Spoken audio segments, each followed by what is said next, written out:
Umabot sa mahigit 6 na milyong pisong halaga ng hinihinalang smuggled cigarettes na samsam ng mga otoridad sa Maguindanao del Norte.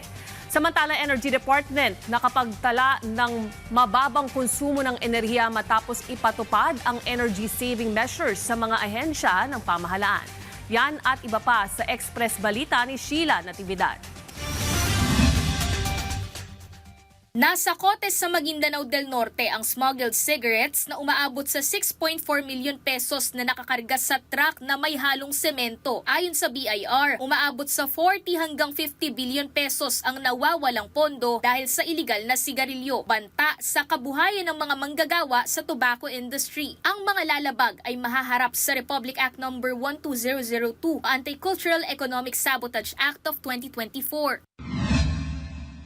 Nasabat ang hinihinalang shabu na nagkakahalaga ng 7 milyon pesos sa isang buy-bust operation sa Davao City. Kasong paglabag sa Republic Act No. 9165 ang kakaharapin ng naarestong high-value individual. Patuloy ang kampanya kontra iligal na droga at paghabol sa mga sindikato.